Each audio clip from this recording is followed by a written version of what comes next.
Hello everyone, welcome back to my channel questionology. Friends, आज का topic जो कि मैंने बनाया है आप लोगों के लिए, जो कि एएलपी और टेक्नीशियन में जो 2018 में क्वेश्चन पेपर पूछा गया था, उसको मैं आप लोगों के साथ यहाँ पर डिस्कस करने जा रहा हूँ फुल एक्सप्लेनेशन के साथ। ठीक है, फर्स्ट शिफ्ट का पेपर था दोस्तों, तो उसको मैं डिस्कस करूँगा ताकि आप लोगों को पता चल जाए कि किस लेवल का पिछली बार क्वेश्चन पूछे गए थे। दोस्तों, ये वीडियो बहुत लंबी हो सकती है, ठीक है, तो आप लोग ज़्यादा बोर मत होइए और इसको लास्ट तक देखते रहिए। चलिए स्टार्ट करते हैं वीडियो बिना किसी देरी के, क्योंकि दोस्तों ये वीडियो लंबी इसलिए होगी, इसमें मैं सभी क्वेश्चनों को डिस्कस करने वाला हूं और वो भी फुल एक्सप्लेनेशन के साथ। तो दोस्तों यहाँ पर आप लोग सबसे पहले देख सकते हैं, जैसे कि यहाँ पर दिखाया गया है RRB ALP and technician 2018 9/8/2018 first shift का दोस्तों पेपर है यहाँ पर एएलपी और टेक्नीशियन के लिए। बिना कोई टाइम वेस्ट के दोस्तों स्टार्ट करते हैं। यहाँ पर पहला क्वेश्चन डिस्कस करते हैं, जो कि रीजनिंग का क्वेश्चन पूछा गया था। आप लोगों को दोस्तों बता दूं, इसमें 75 क्वेश्चन पूछे जाएंगे आप लोगों से, ठीक है। मैंने अपने चैनल पर सिलेबस और एग्जाम पैटर्न किस तरह से रहने वाला है उसकी भी वीडियो बनाई हुई है, आप लोग आई बटन बजाकर चेकआउट कर सकते हैं। हालांकि दोस्तों आप लोगों को अब तक तो पता चल गया होगा, ठीक है। तो देखिए यहाँ पर पहला क्वेश्चन पूछा गया है कि दिए गए विकल्पों में निम्न चित्र के घुमाए गए रूप को आप लोगों को बताना है कि इसमें से इनमें ये वाला ऑप्शन कहाँ पर है।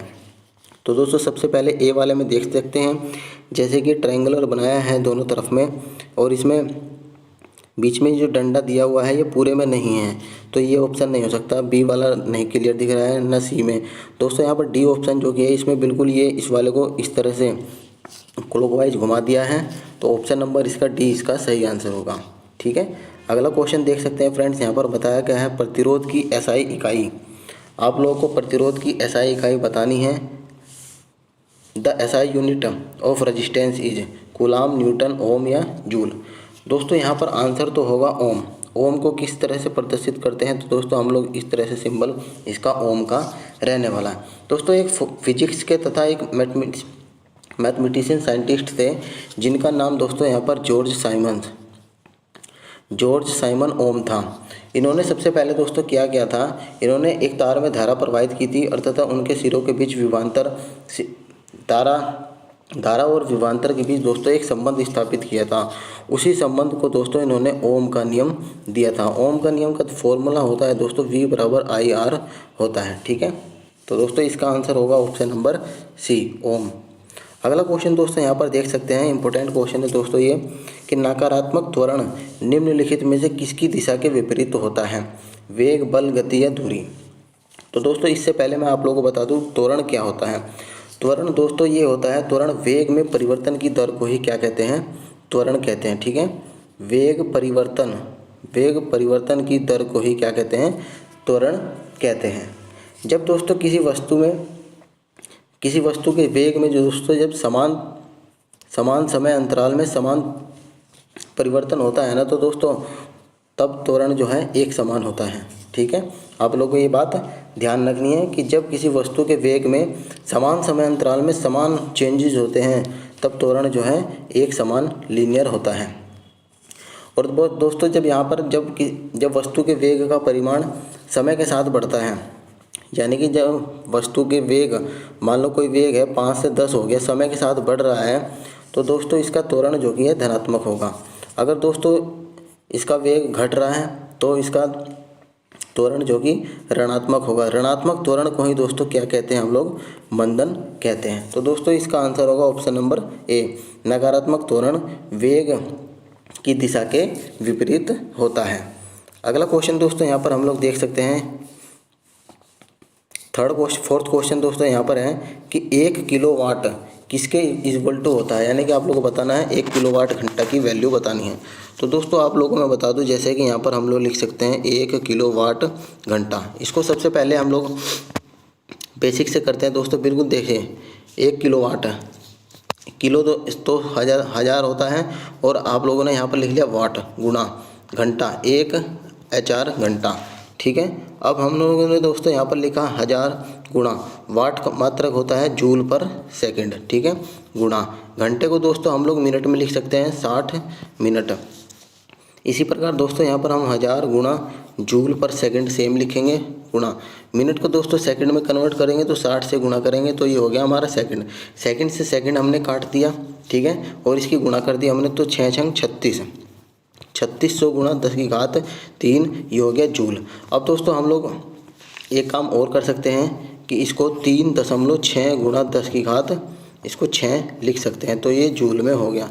ठीक है, कैसे हुआ दोस्तों, यहाँ पर देख सकते हैं 3 घात ये थी, 2 घात ये थी, तो इसको हम लोग ऐसे लिख सकते हैं 36 गुणा 10⁵5। पॉइंट यहाँ पर था, अगर पॉइंट दोस्तों राइट से लेफ्ट की तरफ जाता है तो घात में जुड़ जाती है, तो 3.6 गुणा 10⁻6 ये आपका आंसर होगा, यानी कि ऑप्शन नंबर डी इसका सही आंसर होगा। आशा करता हूँ फ्रेंड्स आप लोगों को समझ में आया हो। ठीक है, अगला क्वेश्चन दोस्तों यहाँ पर देख सकते हैं, 5th क्वेश्चन है, ऑक्टेव्स वर्गीकरण के न्यूलैंड लॉ में निम्नलिखित में से कौन सा अंतिम तत्व है। इसमें दोस्तों आप लोगों के ऑक्टेव का जो कि न्यूलैंड का नियम था उसमें आप लोगों को अंतिम तत्व बताना है। तो दोस्तों इसमें थोरियम जो कि है इसका सही आंसर होगा, लेकिन इससे पहले मैं आप लोगों को बता देता हूँ, एक इंग्लिश साइंटिस्ट थे जिसका नाम दोस्तों यहाँ पर जॉन न्यूलैंड था। क्या नाम था दोस्तों, जॉन न्यूलैंड। इन्होंने दोस्तों एक 1863 में जो कि एक सिद्धांत दिया था। कब दिया था दोस्तों, 1863 में एक सिद्धांत दिया था जिसको नाम दिया था इन्होंने न्यूलैंड का अष्टक सिद्धांत। इस सिद्धांत के अकॉर्डिंग दोस्तों क्या होता था कि जैसे पहले संगीत के स्वर होते थे ना दोस्तों, यहाँ पर जैसे कि मैं आप लोग लिख देता हूँ, सा रे गा मा पा धा नी और सा। तो दोस्तों ये 8 स्वर थे। तो जैसे कि पहला स्वर 8वें स्वर से समानता रखता था, इसी को मद्देनज़र रखते हुए दोस्तों इन्होंने क्या करा था कि तत्वों को परमाणु भार के बढ़ते हुए क्रम में रखा था। तब तो दोस्तों जैसे मान लो पहला तत्व यहाँ पर है, दूसरा, तीसरा, चौथा, पाँचवा, छठा, आठवां, तो इन्होंने परमाणु भार के बढ़ते हुए क्रम में रखा। तो इन्होंने बताया कि जो कि पहला तत्व की गुण है वो 8वें तत्व के गुण से समानता रखती है। ठीक है, जब दोस्तों इन्होंने ये सिद्धांत दिया था उस समय 56 तत्व यानी कि एलिमेंट मौजूद थे। तो दोस्तों इसमें अंतिम तत्व इनका थोरियम रखा था इन्होंने। ठीक है, तो ऑप्शन नंबर सी इसका राइट आंसर होगा। नेक्स्ट क्वेश्चन देख सकते हैं दोस्तों आप लोग यहाँ पर, भारतीय ओलंपिक संघ के वर्तमान यानी कि 2018 में पूछा गया था अध्यक्ष कौन था, तो नरेंद्र ध्रुव बत्रा थे, इसका सही आंसर होगा। आप लोग इससे अंदाज़ा लगा सकते हैं दोस्तों कि आप लोगों की करंट किस बेस पर पूछी गई थी, कितने साल पहले की पूछी गई थी। ठीक है, और अब देखते हैं दोस्तों इसका 7th क्वेश्चन हम लोग यहाँ पर पढ़ते हैं। नेक्स्ट आगे 7th क्वेश्चन में पूछा गया है कि निम्नलिखित में से कौन सी एक त्रिभुजाकार संख्या नहीं है। त्रिभुजाकार संख्या के दोस्तों बारे में बताना है आप लोगों को कौन सी नहीं है। आप लोगों को दोस्तों बता दूं त्रिभुजाकार संख्या किस तरह से डिसाइड की जाती है। जैसे मान लीजिए पहली त्रिभुजाकार संख्या क्या होती है दोस्तों, 1 होती है। इसको कैसे करेंगे दोस्तों, पॉइंट लगा देंगे हम लोग तो 1 हो गया। अगर बात करें दूसरी त्रिभुजाकार संख्या की तो हम लोग दोस्तों 2 पॉइंट लगाएंगे। ठीक है, और एक बिंदु ऊपर लगाएंगे तो ट्रायंगुलर बन गया ना दोस्तों। तो दूसरी त्रिभुजाकार संख्या का मान हो गया 3, पहली त्रिभुजाकार संख्या का मान हो गया 2, 1, और तीसरी त्रिभुजाकार संख्या का मान दोस्तों यहाँ पर मैं आप लोगों को बता दूँ, जैसे तीसरी पूछा है तो 3 डॉट लगाएंगे हम लोग, फिर इन दोनों के बीच में 1 डॉट लगाएंगे, फिर 1 डॉट लगाएंगे दोस्तों, यहाँ पर त्रिभुजाकार बनना चाहिए। तो अब दोस्तों इसको काउंट कर सकते हैं, 1, 2 और 3, 3 और 2 5 और 1 6। तो दोस्तों पहली त्रिभुजाकार संख्या 1, दूसरी त्रिभुजाकार संख्या 3, तीसरी त्रिभुजाकार संख्या 6। अगर बात करते हैं 4th की तो दोस्तों हम लोग यहाँ पर 4 पॉइंट लगाएंगे, फिर 3 पॉइंट लगाएंगे, फिर 2, फिर 1। तो दोस्तों इसको जब हम काउंट करेंगे तो ये हो जाएगा 10, और 5वीं की बात करते हैं तो दोस्तों ये हो जाएगा 15। इसका दोस्तों एक फॉर्मूला भी होता है TN बराबर n+1/2। इससे दोस्तों आप लोग किसी भी संख्या का त्रिभुजाकार संख्या निकाल सकते हैं। अब दोस्तों इसमें बताया गया था कि त्रिभुजाकार संख्या नहीं है, 3 देखिए दोस्तों यहाँ पर 3 है तो 3 है, 15 भी है दोस्तों, यहाँ पर 10 भी है दोस्तों, 5 दोस्तों यहाँ पर 5 नहीं है, 5 की जगह 6 त्रिभुजाकार संख्या होती है। तो इसका सही आंसर होगा दोस्तों यहाँ पर ऑप्शन नंबर डी। हालांकि दोस्तों यहाँ पर RRB ने 15 माना था जो कि गलत है, यहाँ पर 5 ऑप्शन सही होगा, यानी कि ऑप्शन नंबर डी इसका राइट आंसर होगा। अब आगे बढ़ते दोस्तों यहाँ पर हम लोग देख सकते हैं पानी को ब्लीचिंग पाउडर में मिलाने पर कौन सी गैस निकलती है। अब दोस्तों सबसे पहले मैं आप लोगों को बता दूं कि ब्लीचिंग पाउडर होता क्या है। ब्लीचिंग पाउडर को दोस्तों इसको हम विरंजक चूर्ण भी कहते हैं। इसका अणुसूत्र यानी कि इसका फॉर्मूला क्या होता है, CaOCl तो इसका फॉर्मूला होता है। अगर केमिकल नेम की बात करते हैं तो दोस्तों इसका केमिकल नेम होता है calcium chloro hypochlorite. Calcium chloro hypochlorite इसका केमिकल नेम होता है। अब फ्रेंड्स मैं आप लोगों को यहाँ पर बता दूँ इसकी रिएक्शन कैसे होती हैं। इसने दोस्तों पूछा है कि ब्लीचिंग पाउडर को पानी को ब्लीचिंग पाउडर में मिलाने पर कौन सी गैस निकलती है। इसने दोस्तों रिवर्स पूछ लिया, उल्टा। हालांकि इसका सीधी समीकरण ये होती है कि CaOH का whole twice plus chlorine gas के साथ इसकी रिएक्शन कराते हैं तो दोस्तों यहाँ पर CaOCl2 ब्लीचिंग पाउडर और पानी बनता है। अब दोस्तों इसने ऐसे ना पूछकर इसका रिवर्स पूछ लिया है कि जल में अगर ब्लीचिंग पाउडर को मिलाते हैं तो कौन सी गैस निकलती है। तो दोस्तों यहाँ पर देख सकते हैं क्लोरीन गैस निकलती है। आशा करता हूँ दोस्तों आप लोगों को यहाँ पर समझ में आ रहा होगा। अब जो ये CaOH का होल ट्वाइस होता है दोस्तों, इसको बूझा चूना कहते हैं। क्या कहते हैं इसको? बूझा चूना कहते हैं। और दोस्तों अगर बात करते हैं अनबुझा चूना कौन सा होता है, तो CaO ये अनबुझा चूना होता है। ठीक है, चलिए आगे क्वेश्चन देखते हैं। हमारा 9th क्वेश्चन है, नवा क्वेश्चन। इसमें बताया गया है दोस्तों, पूछा गया है which of the following is true, यानी कि इनमें से कौन सा सही है।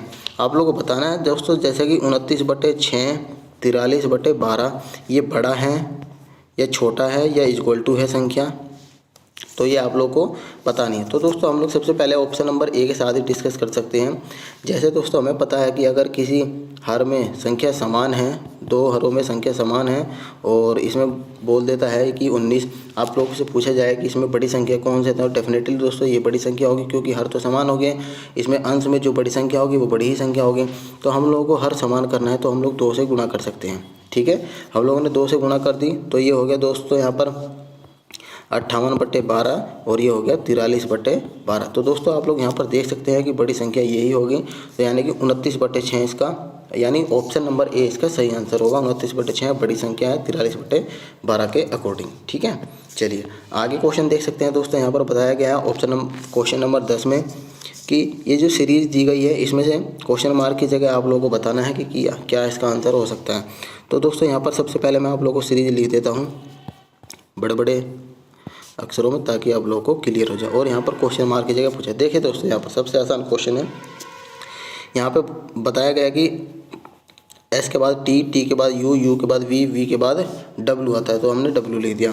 T के बाद U, U के बाद V, V के बाद W, W के बाद X। तो दोस्तों यहाँ पर ऑप्शन नंबर ए इसका सही आंसर होगा, यानी कि अल्टरनेट आगे बढ़ते हुए क्रम में आप लोगों को ही यहाँ पर बताना था। ठीक है, अब दोस्तों 11th क्वेश्चन बताया गया है। यहाँ पर देख सकते हैं आप लोग, तपस, अवि और ऋषि के बीच एक केक को बांटा गया है। तपस को केक का 1/2 भाग मिला है, ऋषि को 1/3 भाग मिला है और शेष जो बचा हुआ था वो अवि को मिला है। तो अवि को कितना भाग प्राप्त हुआ है। तो फ्रेंड्स इसके लिए सबसे पहले हम लोग क्या करते हैं, जैसे कि कभी भिन्न में दे देती है संख्या दी जाती है, तो उसको दोस्तों आप लोगों को यहाँ पर जो हर में होता है उसका हम लोग एलसीएम ले सकते हैं। तो दोस्तों इसका एलसीएम हो गया 6। अब हम लोग क्या करते हैं दोस्तों, 6 को हमने एलसीएम मान लिया। ठीक है, अब यहाँ पर दोस्तों इसको हम 3 हिस्सों में डिवाइड कर सकते हैं। जैसे कि पहले तपस के लिए, फिर दोस्तों यहाँ पर बताया था ऋषि के लिए, और फिर यहाँ पर अवि के लिए। तपस को कितना मिलता है दोस्तों, 1/2 भाग। तो 6 का 1/2 भाग कितना होता है दोस्तों, 3। और ऋषि के लिए 1/3 भाग, तो इसका हो जाता है 2। तो शेष मिला था दोस्तों अवि को, तो 3 और 2 5 हो गए, तो 1 मिला है अवि को। अब इसने दोस्तों पूछा है कि अवि को कितना भाग प्राप्त हुआ। तो दोस्तों अवि को यहाँ पर 1 भाग प्राप्त हुआ है, कितने में से, तो 6 में से। तो इसका सही आंसर होगा 1/6। ठीक है फ्रेंड्स, आप लोगों को समझ आ रहा होगा। ठीक है, अब दोस्तों आगे बढ़ते हैं। क्वेश्चन नंबर 12th क्वेश्चन है, which of the following number will have an irrational square root, यानी कि आप लोगों को बताना है कि किस संख्या का वर्गमूल एक अपरिमेय संख्या है। ठीक है, अब दोस्तों सबसे पहले हम लोग बात करते हैं यहाँ पर कि अपरिमेय संख्या क्या होती है और परिमेय संख्या क्या होती है। अपरिमेय संख्या दोस्तों वे संख्या होती है जो कि P/Q के रूप में लिख सकते हैं। जैसे कि दोस्तों एग्जाम्पल के तौर पर हम लोग यहाँ देख सकते हैं पाई, √2, √5, जो कि दोस्तों यहाँ पर एक पूर्णांक नहीं होती, उनको अपरिमेय संख्या बोलते हैं। और परिमेय संख्या दोस्तों P/Q के रूप में लिख सकते हैं, जो कि ये पूर्णांक होती है दोनों संख्या, लेकिन Q की वैल्यू जो है 0 के बराबर नहीं होती। ठीक है, तो फ्रेंड्स आप लोगों को यहाँ बताना था कि वर्गमूल कौन सी संख्या वर्गमूल एक अपरिमेय संख्या है? तो दोस्तों अपरिमेय संख्या का मतलब जिसमें रूट वगैरह संख्या आएंगी वो अपरिमेय संख्या होगी। तो दोस्तों सबसे पहले यहाँ पर देख सकते हैं 1024 का अगर वर्गमूल निकालते हैं तो दोस्तों इसका क्या होता है, ये दोस्तों 32 का स्क्वायर होता है। ठीक है, 32 का स्क्वायर, इसको बाहर निकालेंगे तो 32 हो जाएगा। इसी प्रकार अगर बात करते हैं तो 2401, ये दोस्तों 49 का स्क्वायर होता है। ठीक है, इसको बाहर निकालेंगे तो 49 आएगा। इसी प्रकार 4096 का अगर वर्गमूल करते हैं तो दोस्तों यहाँ पर देख सकते हैं, ये दोस्तों यहाँ पर अगर देखें तो इसका 4 गुना है। ठीक है, तो हम लोग इसको करते हैं 32 गुणा 4, तो इसको अगर बाहर निकालेंगे तो दोस्तों ये 64 आ जाएगा। ठीक, अब दोस्तों संख्या बची है हमारी 2048। अब ये संख्या दोस्तों 1024 की 2 गुना है। ठीक है, तो इसमें 32 निकला था, 32 गुणा 2। अब इसमें से दोस्तों रूट में से क्या निकलेगा बाहर, 32 और √2। तो दोस्तों यहाँ पर आप लोग देख सकते हैं सभी में पूर्ण संख्या बाहर निकली थी, लेकिन इसमें 32 √2 निकला है, तो ये एक अपरिमेय संख्या होगी। तो 2048 यानी कि ऑप्शन नंबर 20 का सही आंसर होगा 2048 एक वर्गमूल अपरिमेय संख्या है। ठीक है, चलिए आगे दोस्तों पढ़ते हैं। यहाँ पर 13वां क्वेश्चन देख सकते हैं हम लोग, यहाँ पर बायोलॉजी से दोस्तों संबंधित है क्वेश्चन ये। इसमें पूछा गया है कि अलैंगिक प्रजनन लैंगिक प्रजनन से भिन्न है। इसमें बताया आप लोगों को कि अलैंगिक प्रजनन लैंगिक प्रजनन से भिन्न है। अलैंगिक प्रजनन में दोस्तों क्या होता है, ये आप लोगों से पूछा है। आप लोगों को बता दो दोस्तों, लैंगिक प्रजनन और इधर है अलैंगिक प्रजनन। लैंगिक प्रजनन में दोस्तों 2 जीव इसमें नर और मादा भाग लेते हैं। ठीक है, लैंगिक प्रजनन में नर और मादा भाग लेते हैं, लेकिन अलैंगिक प्रजनन में दोस्तों 1 जीव भाग लेता है। ठीक है, इसमें 2 जीव की आवश्यकता नहीं होती। अगला दोस्तों पॉइंट इसमें बन सकता है कि नर एवं मादा युग्मक का निर्माण करते हैं। इसमें लैंगिक प्रजनन में दोस्तों नर और मादा जो कि मिलकर एक युग्मक का निर्माण करते हैं, लेकिन अलैंगिक प्रजनन में युग्मक का निर्माण नहीं होता है। इसी प्रकार दोस्तों इसमें बताया गया था कि अलैंगिक प्रजनन में क्या होता है। तो दोस्तों अलैंगिक प्रजनन में नए जीव जनक माता पिता के समान होते हैं, यानी ऑप्शन नंबर सी इसका राइट आंसर रहने वाला है। 14वां क्वेश्चन देख सकते हैं दोस्तों, यहाँ पर बताया गया है दिए गए मदों के समूह के लिए सबसे उपयुक्त शब्द चुनना है आप लोग को। सबसे उपयुक्त शब्द दोस्तों इसमें कौन सा रहने वाला है, आप लोग यहाँ पर देख सकते हैं कि इसमें जैसे पहले यहाँ पर बैच दिखाया गया है, फिर ट्रॉफी दिखाई गई है, फिर विनर दिखाया गया है। तो दोस्तों यहाँ पर ये जो भी चीज़ें होती हैं ये किसी न किसी दोस्तों उत्सव में दी जाती हैं। ठीक है, तो ये उत्सव से संबंधित हो जाती हैं। इसका आंसर सही होगा ऑप्शन नंबर सी। ठीक है, और आगे बढ़ते हैं फ्रेंड्स। दोस्तों इसमें 15वां क्वेश्चन देख सकते हैं, यहाँ पर मैथ का क्वेश्चन दिया गया है। सबसे पहले यहाँ पर बताया गया कि 9.5 वार्षिक साधारण ब्याज की दर पर कोई राशि जो कि 6 वर्ष में 942 हो जाती है। ठीक है, आरंभ में निवेश किया गया मान कितना था, कितने रुपए आप लोगों ने निवेश किए थे। तो दोस्तों मैं आप लोगों को सबसे पहले बता दूं, जो कि ये दर दी जाती है 9.5% जो दी गई है, ये दोस्तों सिंपली साधारण जो कि है 1 वर्ष के लिए दी जाती है। लेकिन हमसे पूछा क्या है दोस्तों 6 वर्ष के लिए, तो हमें इसको दर को 6 वर्ष के लिए बनाना है। तो हम लोग क्या करेंगे 9.5 गुणा 6 और परसेंटेज को हम लोग नीचे डिवाइड कर देंगे और इस पॉइंट को हटा देंगे। तो दोस्तों ये हमारा 6 वर्ष का दर बन गई। ठीक है, अब हम इसको क्या करते हैं, इसको दर को सोल्व करते हैं। जैसे कि हम लोग इसको काट सकते हैं 5 से, तो 19 से ये चला गया और 5 दूनी 10, 2 तिया 6, तो ये हो गया दोस्तों 57/100। ठीक है, अब दोस्तों सिंपल इंटरेस्ट का सवाल है। यहाँ पर जो नीचे हर में होता है उस वो मूलधन होता है और ऊपर जो होता है वो SI होता है। अब इसमें बताया गया था कि 6 वर्ष में कोई धनराशि जो है कि 942 हो जाती है। तो दोस्तों ये मिश्र धन है। मिश्र धन क्या होता है आप लोगों को बता दो, मिश्र धन बराबर होता है मूलधन प्लस साधारण ब्याज। तो दोस्तों ये मिश्र धन की वैल्यू दी गई है। अगर हम साधारण ब्याज और मूलधन जोड़ देते हैं तो कितना हो जाता है मिश्र धन। तो हम लोगों ने देखा यहाँ पर 100 मूलधन है और 57 SI है। तो 157 की वैल्यू कितनी होगी दोस्तों 942। 157 की वैल्यू 942, तो 1 यूनिट की वैल्यू कितनी होगी दोस्तों 6। तो आपसे पूछा गया कि प्रारंभ में निवेश कितना किया गया था, यानी कि प्रारंभ में मूलधन कितना था। तो मूलधन यहाँ पर देख सकते हैं 100 था। तो 100 की वैल्यू कितनी हो जाएगी दोस्तों, 6 गुणा 100, तो ये हो गया 600 रुपये इसका राइट आंसर होगा। उम्मीद करता हूँ दोस्तों आप लोगों को समझ आ रहा होगा। ठीक है, हल्का ही सवाल था। आगे दोस्तों यहाँ पर क्वेश्चन देख सकते हैं कि सर्च लाइट का परावर्तक कौन सा होता है। इंपॉर्टेंट क्वेश्चन है दोस्तों, यहाँ पर दर्पण से क्वेश्चन पूछा गया है कि सर्च लाइट का परावर्तक कौन सा होता है। तो फ्रेंड्स आप लोगों को बता दूं, इसका आंसर होगा अवतल दर्पण। अवतल दर्पण होता क्या है दोस्तों, अवतल दर्पण दोस्तों इसमें होता है कि इसमें परावर्तन जो कि दबे हुए तल से होता है। मैं आप लोगों को बता देता हूँ यहाँ पर चित्र बनाकर। देखिए ये दोस्तों एक अवतल दर्पण है, इसमें परावर्तक जो कि इस दबे हुए तल से होता है। और उत्तल दर्पण में क्या होता है दोस्तों, उत्तल दर्पण में परावर्तक जो कि है उभरे हुए तल से होता है, यानी कि इसमें इधर से जो कि उभरा हुआ है। इसका सिंबल दोस्तों आप लोग अवतल दर्पण का इस तरह से बना सकते हैं और उत्तल दर्पण का इस तरह से बना सकते हैं। ठीक है, अवतल दर्पण के लिए फॉर्मूला की बात करते हैं दोस्तों फोकस लंबाई की, तो 1/f = 1/v + 1/u। अगर लेंस की बात करते हैं तो दोस्तों फॉर्मूला होता है 1/f = 1/v - 1/u। लेंस में दोस्तों माइनस हो जाता है और दर्पण में प्लस हो जाता है। ठीक है, तो इसने कहा था दोस्तों कि यहाँ पर सर्च लाइट का परावर्तक कौन सा होता है, तो अवतल दर्पण इसका, कॉनकेव मिरर इसका राइट आंसर होगा। अगर बात करें कॉनकेव मिरर की यूज कहाँ पर होता है, तो दोस्तों आजकल आँख कान के डॉक्टर यूज करते हैं, नाई की दुकानों में दोस्तों यूज होता है, मोटर गाड़ियों की हेडलाइट में दोस्तों इसका यूज किया जाता है। ठीक है, चलिए अगला क्वेश्चन यहाँ पर दोस्तों यहाँ पर देख सकते हैं, बायोलॉजी का क्वेश्चन है। दोस्तों आप लोगों को मैं बता दूं, बायोलॉजी आप लोगों को बिल्कुल कंटेस्ट करके जानी है, क्योंकि आरआरबी एएलपी और टेक्नीशियन में बायोलॉजी से दोस्तों बहुत ही इंपॉर्टेंट क्वेश्चन पूछे जाते हैं। ठीक है, यहाँ पर पूछा गया है कि रेनवियर के नोड्स सूक्ष्म रिक्त स्थान होते हैं जो डैश में पाया जाता है। तो दोस्तों यहाँ पर इसका सही आंसर होगा माइलिनीकृत एक्सोन में ये पाए जाते हैं, यानी कि ऑप्शन नंबर डी इसका सही आंसर होगा। अगला क्वेश्चन दोस्तों यहाँ पर पढ़ते हैं हम लोग 18वें क्वेश्चन की ओर।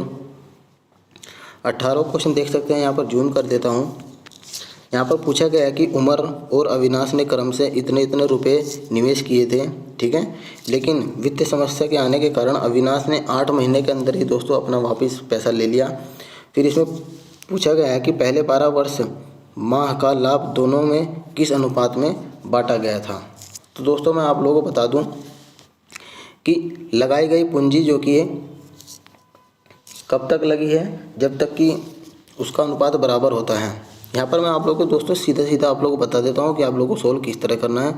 जैसे यहाँ पर पहले ने यानी कि उमर ने 10,000 रुपये इन्वेस्ट किए थे, कब तक, तो 12 महीने तक। और इसके बाद अविनाश ने 15,000 रुपये इन्वेस्ट किए थे दोस्तों। यहाँ पर इसने किए थे तो 12 के लिए, लेकिन उसने 8 वर्ष तक ही इन्वेस्ट किए। तो दोस्तों इसको अगर हम लोग काट सकते हैं तो 3 0 से 3 0 कट गई। ठीक है, और इसके बाद दोस्तों यहाँ पर बात करते हैं 4 दूनी 8 और 4 तिया 12, 2 पंजे 10, 3 पंजे 15। तो दोस्तों यहाँ पर 1:1 इसका रेशियो आ गया। तो इसका सही आंसर होगा 1:1। इसमें दोस्तों यही पूछा गया था कि दोनों का अनुपात क्या होता है लाभ का, तो 1:1 इसका सही आंसर होता है।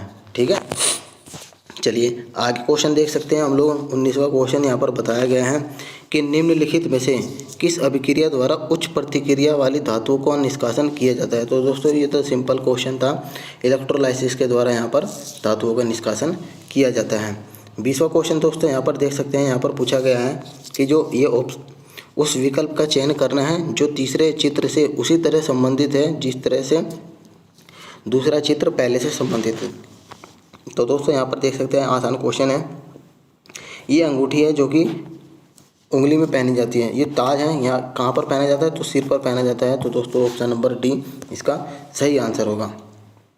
आगे क्वेश्चन यहाँ पर देख सकते हैं, पूछा गया है 21वां क्वेश्चन फ्रेंड्स, देख सकते हैं यहाँ पर कि 2 अंकों की वह संख्या ज्ञात कीजिए जो इसके अंकों का गुणनफल का 3 गुना है। तो दोस्तों ऐसे क्वेश्चन को सोल्व करने के लिए आप लोगों को बाय ऑप्शन से जाना पड़ता है।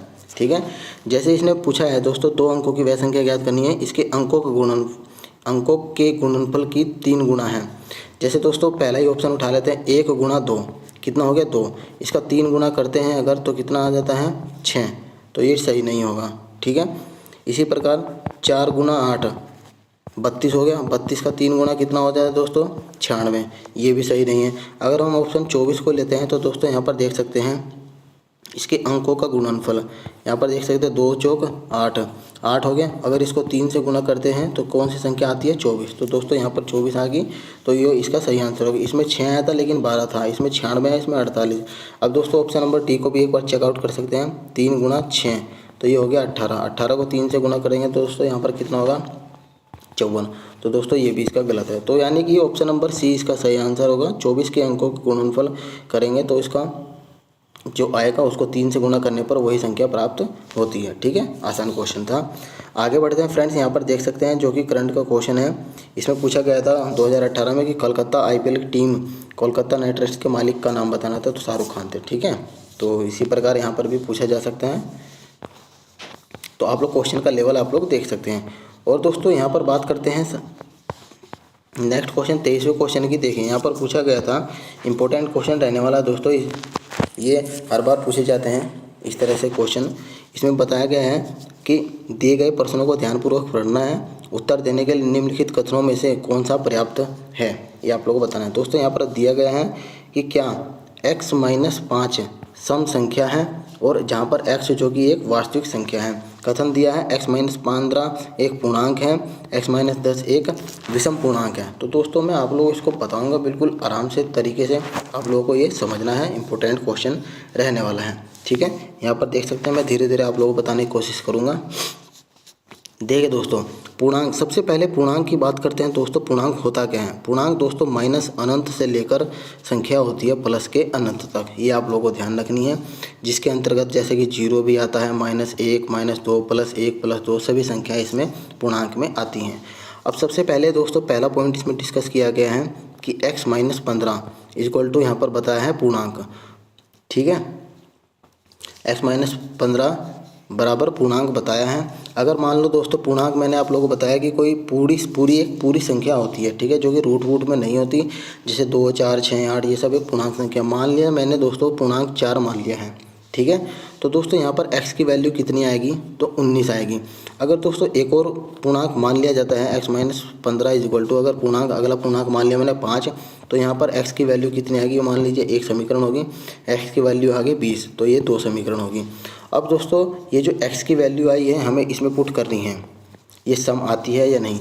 तो दोस्तों यहाँ पर देख सकते हैं x की वैल्यू पहली समीकरण से 19 आई थी, तो 19 - 5 कितना हो गया दोस्तों, यहाँ पर 19 - 5 14, जो कि सम है। ठीक है, अगर दोस्तों अगली संख्या को पुट करते हैं यहाँ पर 20 - 5 कितना हो गया यहाँ पर 15, तो ये दोस्तों विषम आ गई। ठीक है, तो ये इसको फुलफिल नहीं कर रही है, तो यानी कि ऑप्शन नंबर ए इसका सही आंसर नहीं होगा। ठीक है, कथन ए इसका सही आंसर नहीं होगा। अब दोस्तों कथन बी की ओर बढ़ते हैं। यहाँ पर बताया था कि x-10 एक विषम संख्या है। विषम संख्या के तौर पर दोस्तों हम लोग मान सकते हैं 5, x-10 इक्वल टू 5 मान लिया हमने। ठीक है, अब x की वैल्यू यहाँ पर कितनी आ गई 15, तो इसको मान लिया 1। अगर दोस्तों इसी प्रकार दूसरी कोई समीकरण संख्या ले सकते हैं, x-10 इक्वल टू दूसरी अगर विषम संख्या अगर हम लोग मान सकते हैं यहाँ पर, तो 7 मान ली। ठीक है, तो x की वैल्यू यहाँ पर कितनी आ गई 17, ये होगी हमारी नंबर 2 समीकरण। अब दोस्तों हमें इसको इसी में पुट करनी है, x-5 सम आनी चाहिए संख्या। तो दोस्तों यहाँ पर देखिए x-5 पहली संख्या कितनी आई थी यहाँ पर 15, तो 15 में से 5 गए दोस्तों कितना होता है 10, सम है। ठीक है, दूसरी संख्या आई थी हमारी 17, 17 में से दोस्तों यहाँ पर 5 गए, कितने बची 12, तो ये भी हमारी सम संख्या आएंगी, यानी कि दूसरा कथन जो कि हमारा फुलफिल करता है। तो आंसर होगा दोस्तों यहाँ पर देख सकते हैं केवल कथन 2 ही पर्याप्त है, जबकि एक अपर्याप्त है। क्योंकि अपर्याप्त इसलिए दोस्तों क्योंकि यहाँ पर अगर हम वैल्यू पुट कर रहे हैं तो एक संख्या सम आ रही थी और एक संख्या विषम आ रही थी, लेकिन इसमें बताया गया कि संख्या सम ही आनी चाहिए। तो आंसर इसका होगा ऑप्शन नंबर सी। ठीक है, चलिए अगला क्वेश्चन देख सकते हैं दोस्तों। यहाँ पर 24 क्वेश्चन बताया गया कि किस सांविधिक कानून के माध्यम से भारत और पाकिस्तान 2 स्वतंत्र राष्ट्रों में विभाजित किया गया था। दोस्तों एक अधिनियम आया था, भारतीय स्वतंत्रता अधिनियम 1947। इसी के अकॉर्डिंग दोस्तों यहाँ पर विभाजित भारत और पाकिस्तान को 2 स्वतंत्र राष्ट्रों में विभाजित किया गया था। तो यानी कि ऑप्शन नंबर डी इसका सही आंसर होगा। अब दोस्तों यहाँ पर आगे बढ़ते हैं। कथन निष्कर्ष का क्वेश्चन है दोस्तों यहाँ पर। इसमें कहा गया है कि महानगरों की जनसंख्या अत्यधिक बढ़ रही है, जिससे रहने लायक स्थान की कमी तथा लोगों के जीवन में स्तर में गिरावट आ रही है। तो दोस्तों इसको आप लोग आराम से पढ़ सकते हैं। मैं आप लोगों को ये कथन निष्कर्ष से क्वेश्चन नहीं कराऊंगी, इसमें सीधा आंसर आप लोगों को बता देता हूं। केवल निष्कर्ष एक अनुसरण करता है। निष्कर्ष देख सकते हैं यहाँ पर बताया गया कि सरकार को शहर व्यवस्था की पुनर्योजना बनानी चाहिए, सरकार को अवैध इमारतों को गिरा देना चाहिए और लोगों के लिए छोटे मकान बनाने चाहिए। तो ऑप्शन नंबर डी बी इसका सही आंसर होगा। ठीक है, इसको मैं अलग वीडियो में सेपरेट बनाऊँगा दोस्तों कथन निष्कर्ष के क्वेश्चन को, क्योंकि दोस्तों ये थोड़ा सा समय ले सकते हैं। अब अगला क्वेश्चन देख सकते हैं यहाँ पर 26 क्वेश्चन है कि वर्गमूल आप लोग को ज्ञात करना है, जो कि 5 अंकों की संख्या है। इसका आप लोगों को वर्गमूल ज्ञात करना है। 26वां क्वेश्चन। ठीक है, अब फ्रेंड्स मैं आप लोगों को बता दूं, वर्गमूल से संबंधित मैंने एक इतना इंपॉर्टेंट टॉपिक आप लोगों को कराया है वर्गमूल, जो कि बेस्ट वे में आप लोगों को कराने की कोशिश करी है। आप लोग मेरे चैनल पर जाकर विजिट कर सकते हैं। ठीक है, कुछ ही सेकंड में दोस्तों आप लोग बड़ी से बड़ी संख्याओं का वर्गमूल निकाल सकते हैं। जैसे यहाँ पर बात करते हैं दोस्तों 15,376 का वर्गमूल अगर आप लोग को निकालना है तो आप लोग को पेयर बनाना है। सबसे पहले 2 का पेयर, जो बाकी बचा उनका पेयर। अब दोस्तों सबसे पहले यहाँ पर आप लोग देख सकते हैं कि 6 किस संख्या से आ सकता है वर्गमूल करने पर। तो 4 से भी आ सकता है। ठीक है, जैसे 4 चौक 16, इकाई का अंक 6 आ गया, 6 से भी आ सकता है। ठीक है, फिर आप लोग को डैश लगाना है। अब दोस्तों बात करते हैं यहाँ पर 153 के नज़दीक स्क्वायर कौन सा है, पूर्ण स्क्वायर। तो दोस्तों एक 12 का स्क्वायर भी हो सकता है, जैसे कि 144 है। फिर 13 का स्क्वायर हो सकता है 169। ठीक है, 169। अब फ्रेंड्स यहाँ पर हम लोग देख सकते हैं कि इसका अंतर किसका कम है। हमें जो भी 153 के सबसे नज़दीक हैं उसी को लेना है। तो दोस्तों ये 144 नज़दीक हैं। ठीक है, अगर हम बात करते हैं इनके अंतर के 153 में से अगर 144 गया तो 9 हो गया, और 169 में से 153 चला गया तो दोस्तों 16 बचा। तो हमें सबसे कम संख्या वाली ही लेनी है, जिसका स्क्वायर कम है उसी का लेना है। तो हम लोग 12 ले लेते हैं। ठीक है, ज़्यादा वाली नहीं लेनी है हमें, 153 से ज़्यादा वाली नहीं लेनी है। तो 153 से कम कौन सी, 144 है। तो हम लोगों ने 12 ले लिया। अब हमें डिसाइड करना है कि 124 आंसर होगा कि 126 आंसर होगा। तो दोस्तों जो भी संख्या 153 के नज़दीक होगी, जिनका अंतर कम होगा, उसी को लेना है। तो दोस्तों यहाँ पर देख सकते हैं 12 का स्क्वायर जो कि 144 153 के नज़दीक हैं, तो इसको ही हम लोग लेंगे। तो 124 इसका सही आंसर होगा। अगर दोस्तों ये वाली संख्या नज़दीक होती तो ये वाली आंसर सही होती। तो दोस्तों इसका 124 आंसर राइट आंसर होगा। ऑप्शन नंबर ए इसका सही आंसर होगा। अब बढ़ते हैं दोस्तों 27वें क्वेश्चन की तरफ।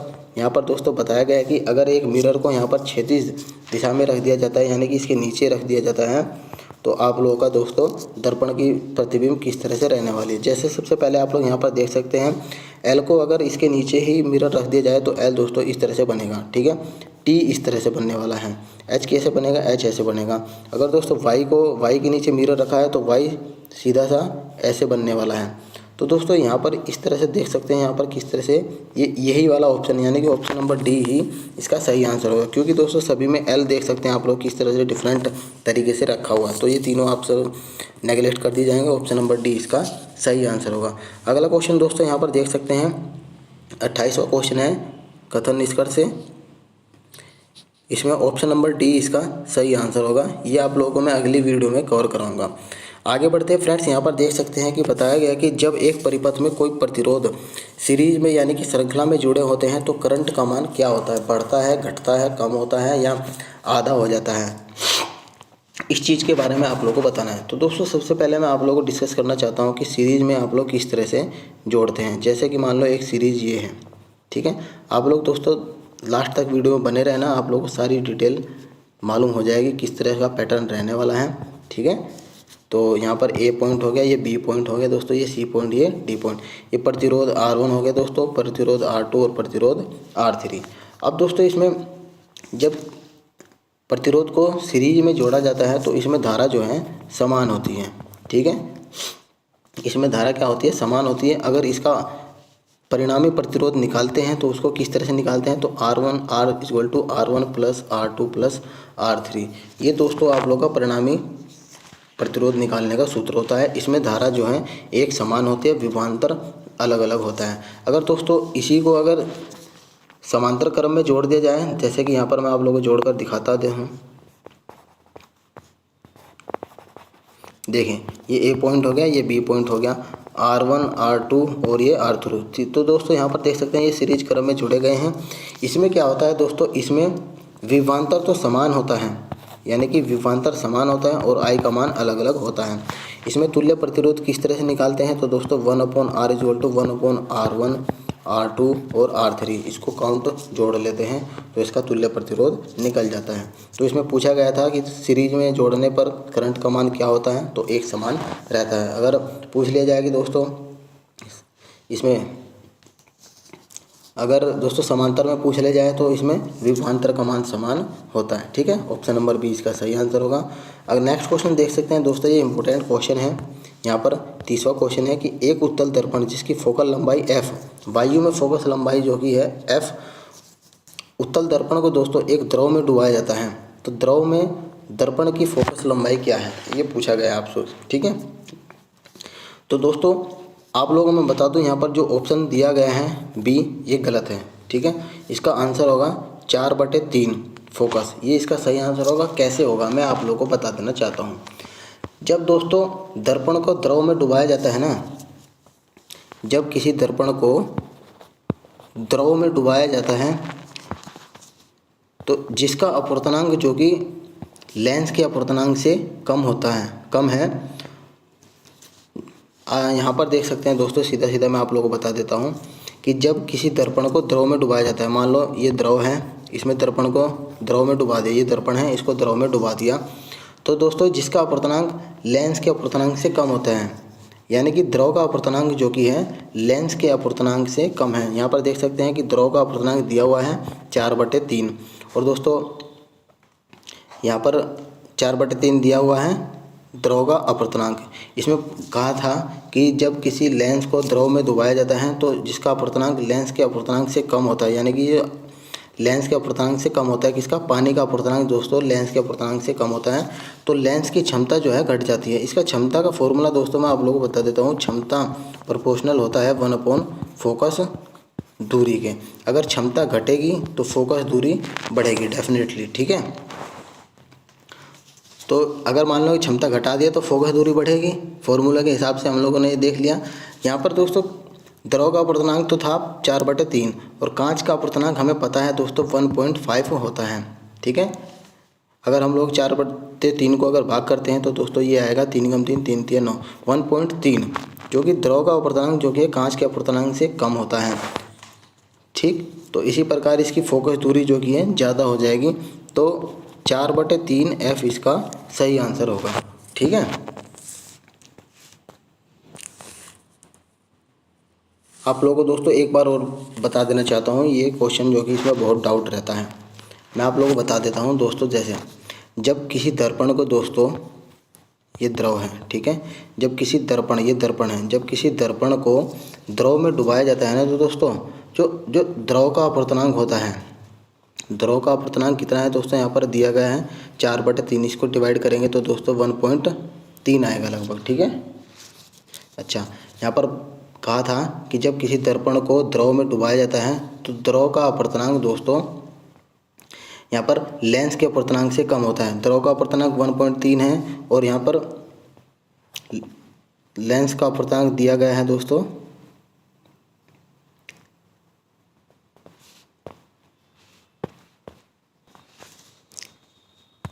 लेंस का अपवर्तनांक दिया था दोस्तों 1.5, ये हमें याद रखना होता है, लेंस का अपवर्तनांक, और द्रव का अपवर्तनांक था 1.3। ठीक है, तो द्रव का अपवर्तनांक लेंस के अपवर्तनांक से कम है, तो जब लेंस के अपवर्तनांक से कम होगा तो दोस्तों लेंस की क्षमता जो कि कम हो जाएगी। क्षमता प्रोपोर्शनल होता है 1/फोकस लंबाई, अगर क्षमता कम है तो फोकस दूरी ऑलरेडी बढ़ जाएगी। ठीक है, तो इसी प्रकार यहाँ पर पूछा गया था कि द्रव में दर्पण की फोकल लंबाई क्या होगी, तो दोस्तों F तो नहीं होगी क्योंकि ये कम है, ज़्यादा ही होगी, तो 4/3 इसका सही आंसर होगा। चलिए आगे क्वेश्चन देख लेते हैं। नेक्स्ट क्वेश्चन हमारा है 31वां क्वेश्चन। 31वां क्वेश्चन देख सकते हैं दोस्तों, यहाँ पर पूछा गया है कि उस उत्तर आकृति का चयन कीजिए जो दी गई प्रश्नाकृति के रिक्त स्थान को फुलफिल करती है। दोस्तों यहाँ पर देख सकते हैं इसमें 2 डंडे हैं, ठीक है। कोई लॉजिक लगाना है, किसी भी तरह से लॉजिक लगा सकते हैं हम लोग। एक गोला है, सर्किल है जिसमें 2 डंडे हैं, अगले में दोस्तों 3 डंडे दिए हैं, अगले में 4। इसी प्रकार इसमें भी 3 हैं, 2 हैं, 4 हैं, इसमें 2 हैं, 4 हैं, तो 3 नहीं है। तो दोस्तों 3 वाला इसमें ऑप्शन में देख सकते हैं कौन सा है, 3 वाला ऑप्शन नंबर ए। तो ऑप्शन नंबर ए इसका सही आंसर होगा, यानी कि ऑप्शन नंबर ए तो यहाँ पर है आंसर फिगर में, ऑप्शन नंबर सी इसका सही आंसर होगा, ठीक है। चलिए आगे क्वेश्चन देख सकते हैं आप लोग। यहाँ पर 32वां क्वेश्चन है, NH4 का होल्टवाइज SO4 के एक अणु में कितने परमाणु होते हैं। दोस्तों बहुत ही आसान क्वेश्चन है ये। 32वां क्वेश्चन इसमें पूछा गया था कि NH4 का होल्टवाइज SO4 के एक अणु में कितने परमाणु होते हैं। तो दोस्तों इसमें सीधा सीधा आप लोगों को बताना है कि नाइट्रोजन का कितने परमाणु हैं, तो एक लिख दिया, प्लस हाइड्रोजन के कितने हैं, तो दोस्तों हाइड्रोजन 1 है लेकिन इसके साथ 4 से गुणा की गई तो 4 हो गया, तो ये हो गया 5। फिर इस पूरे को दोस्तों 2 से गुणा किया हुआ तो 2 से आगे हम लोग गुणा कर सकते हैं। फिर प्लस सल्फर का परमाणु कितना है, 1 ही है, और ऑक्सीजन के दोस्तों 1 है लेकिन 4 हैं, तो 4 से हम लोग इसमें गुणा कर देंगे, ठीक है। तो अब हम लोग इसे काउंट कर सकते हैं। यहाँ पर 1 है दोस्तों, 1, 4 और 1 5, ये हो गया 5, 5 गुणा 2 10, 10 और 5 कितना हो गया 15। तो दोस्तों यहाँ पर बताया गया कि एक अणु में 15 परमाणु होते हैं, ठीक है। चलिए आगे क्वेश्चन देख सकते हैं दोस्तों। यहाँ पर यदि बहुलक और माध्यिका के बीच अंतर 2 हैं तो माध्यिका और माध्य के बीच अंतर आप लोगों को बताना है कि कितना आंसर रहने वाला है। इंपॉर्टेंट क्वेश्चन है दोस्तों। यहाँ पर इसमें दोस्तों एक इम्पोर्टेंट क्वेश्चन जो कि सूत्र है मैं आप लोगों के सामने यहाँ पर डिस्कस करता हूँ कि जैसे कि बहुलक बराबर होता है 3 गुणा माध्यिका, 3 गुणा माध्यिका माइनस 2 गुणा माध्य। ये दोस्तों आप लोगों को सूत्र फॉर्मूला आप लोगों को याद रखना है, इसी बेस पर आप लोगों का क्वेश्चन सही होगा। और दिया था दोस्तों हमें यहाँ पर बताया गया है कि बहुलक माइनस माध्यिका इक्वल टू 2 दिया है, ठीक है। हमें पूछा गया था कि माध्यिका और माध्य के बीच अंतर आप लोग को ज्ञात करना है।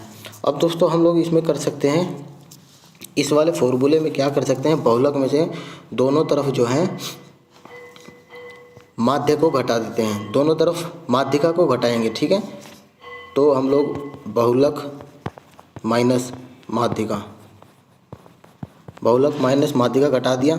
अब ये 3 माध्यिका थी, इसमें दोस्तों 1 माध्यिका घटानी है, तो हमें के पास यहाँ पर कितनी बचेगी, 2 माध्यिका बचेगी, ठीक है। 2 माध्यिका माइनस 2 माध्य। अब दोस्तों यहाँ पर देख सकते हैं बहुलक और माध्यिका आ गया अंतर, ठीक है। बहुलक और माध्यिका, इसका आंसर इसका बहुलक और माध्यिका इक्वल टू कितना था, 2। अब यहाँ पर हम 2 कॉमन ले सकते हैं, तो माध्यिका माइनस माध्य, ठीक है, ये हो गया। अब 2 से 2 हम काट सकते हैं, तो माध्यिका माइनस माध्य का अंतर कितना हो गया, 1। तो ये आंसर सही हो गया, ठीक है दोस्तों। आप लोगों को समझ आ रहा होगा, उम्मीद करता हूँ, ठीक। चलिए आगे क्वेश्चन देख सकते हैं। 34वां क्वेश्चन यहाँ पर कथन निष्कर्ष से है, इसमें ऑप्शन नंबर ए इसका सही आंसर होगा। केवल पूर्ण धारणा 2 अंतर निहित है। अगला क्वेश्चन हम लोग देख सकते हैं, 35वां क्वेश्चन डिस्कस करने वाले हैं दोस्तों हम लोग यहाँ पर, जो कि बहुत आसान क्वेश्चन था कि संवेग को किसके गुणनफल के रूप में व्यक्त किया जाता है। तो संवेग बराबर होता है दोस्तों द्रव्यमान गुणा वेग, ठीक है, m/v इसका सही आंसर होगा, जो कि बहुत आसान क्वेश्चन था। नेक्स्ट क्वेश्चन देख सकते हैं दोस्तों यहाँ पर 36वां, ये भी कथन निष्कर्ष से संबंधित है, तो दोस्तों इसका ऑप्शन नंबर डी इसका सही आंसर होगा। और 37वां क्वेश्चन देख सकते हैं दोस्तों, यहाँ पर पूछा गया था कि the association of small box पुस्तक के लेखक। दोस्तों लेखक से संबंधित क्वेश्चन पूछे जाते हैं, इंपॉर्टेंट क्वेश्चन रहते हैं, रेलवे में तो डेफिनेटली पूछे जाते हैं, जो वर्तमान में अंतर्राष्ट्रीय डबलिन लिटरेरी अवार्ड के लिए चुने गए हैं। तो दोस्तों कौन था, तो ये चेतन भगत जी थे। आंसर ऑप्शन नंबर डी इसका सही आंसर रहने वाला है। अब दोस्तों 38वां क्वेश्चन देख सकते हैं, यहाँ पर पूछा गया है कि 1600 की राशि 6 साल की अवधि के लिए 5 वार्षिक साधारण दर पर अर्जित ब्याज आप लोगों को बताना है, यानी एसआई की वैल्यू आप लोगों को याद करनी है। जैसे कि दोस्तों मैंने आप लोगों को पीछे क्वेश्चन में बताया था कि ये जो दर होती है ये 1 साल के लिए होती है, हमें 6 साल के लिए निकालनी होती है। तो हम लोग इसको 5% गुना 6 से मल्टीप्लाई करेंगे, ठीक है। अब परसेंटेज हटा के हम लोगों ने 100 लिख दिया, 5 से डिवाइड करेंगे तो दोस्तों यहाँ पर हो गया 2 3 6, ये हो गया 3/10। अब मैंने बताया था दोस्तों नीचे वाली वैल्यू होती है मूलधन और ऊपर की होती है SI। अब इसमें फ्रेंड्स दिया गया था यहाँ पर 1600 वैल्यू दी गई है, मूलधन की वैल्यू है, यानी कि 10 यूनिट इक्वल टू होता है 1600। 1 यूनिट की वैल्यू हो जाएगी दोस्तों 160। इसमें पूछा गया था कि ब्याज बताना है, तो अब तो 3 यूनिट है, तो 3 यूनिट की वैल्यू कितनी होगी दोस्तों 480 रुपये इसका सही आंसर होने वाला है। ठीक है, चलिए आगे क्वेश्चन दोस्तों यहाँ पर देख सकते हैं। 38वां हमने कर लिया था। 39वां क्वेश्चन देख सकते हैं यहाँ पर दोस्तों बताया गया है कि वे पौधे जिनमें पौधे के विभिन्न भाग उपस्थित नहीं होते हैं वे डैश समूह से संबंधित होते हैं। दोस्तों वे थैलोफाइटा से संबंधित होते हैं। ऑप्शन नंबर डी इसका सही आंसर होगा। 40वां क्वेश्चन देख सकते हैं दोस्तों, यहाँ पर बताया गया कि अगर ये इससे संबंधित है तो इससे इसकी वैल्यू कितनी होगी। तो दोस्तों यहाँ पर एक लॉजिकल लगाना होगा हमें, जैसे कि 9 + 6 कितना होता है 15। 15 को अगर 3 से गुणा करेंगे तो दोस्तों ये आ जाएगा 45। ठीक है, ये आ गया। अब इसी प्रकार 7 + 4 को जोड़ेंगे तो दोस्तों यहाँ होगा 11 को 3 से गुणा करेंगे तो ये आ गया 33। ये भी 33 सही है। अब दोस्तों 6 + 4 जोड़ते हैं तो हो गया 10। इसमें अगर 2 से गुणा करेंगे तभी 20 आएगा। यही वाला लॉजिक दोस्तों हमें इसमें लगाना है 5 × 3 में। तो 5 + 3 कितना हो गया 8। 8 में 2 की गुणा करेंगे तो ये होगा हमारा 16। इसका सही आंसर होगा। ठीक है, चलिए नेक्स्ट क्वेश्चन दोस्तों यहाँ पर देख सकते हैं। 41वां क्वेश्चन है, ये भी इम्पोर्टेंट क्वेश्चन है दोस्तों कि एक 13 मीटर लंबी एक सीढ़ी एक खिड़की तक पहुँचती है। ठीक है, जो सड़क के किनारे की ज़मीन से 12 मीटर ऊपर है। दोस्तों आप लोगों को क्वेश्चन पढ़ना है और चित्र बनाना है। दोस्तों ये खिड़की है, ठीक है, ये सड़क है, ये 12 मीटर ऊंची है। आप लोगों को यहाँ पर बताया कि एक सीढ़ी लगानी है, ये हम लोगों ने सीढ़ी लगा दी। ठीक है, जो कि सीढ़ी की लंबाई 13 मीटर थी।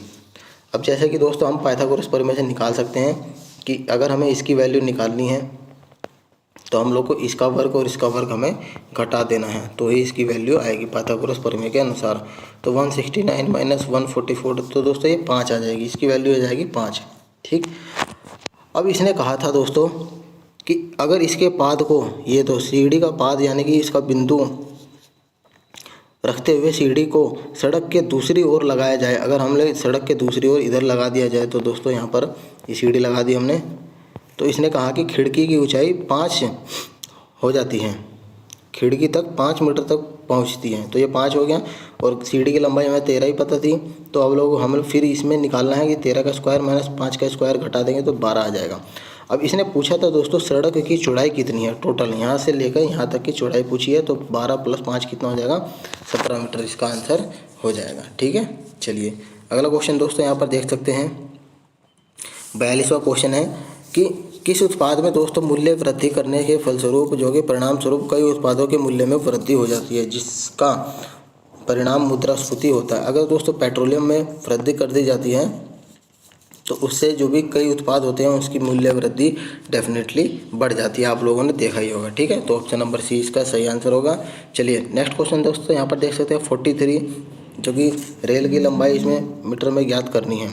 सबसे पहले यहाँ पर पूछा दिया गया है कि एक रेलगाड़ी 90 किलोमीटर प्रति घंटे की चाल से 100 मीटर लंबे पुल को पार करने के लिए 10 सेकंड का समय लगती है। तो रेलगाड़ी की लंबाई आप लोगों को ज्ञात करनी है। तो दोस्तों सबसे पहले मैं आप लोगों को बता दूं कि जैसे ये 90 किलोमीटर है, 90 किलोमीटर प्रति घंटा, बाकी वैल्यू हमें मीटर पर सेकंड में दी गई है, तो हमें इसको कन्वर्ट करना है 5/18 से इसको गुणा कर देंगे तो ये मीटर पर सेकंड हो जाएगी। ठीक है, 18 × 5 = 90, तो ये दोस्तों ये 25 मीटर पर सेकंड हो गया।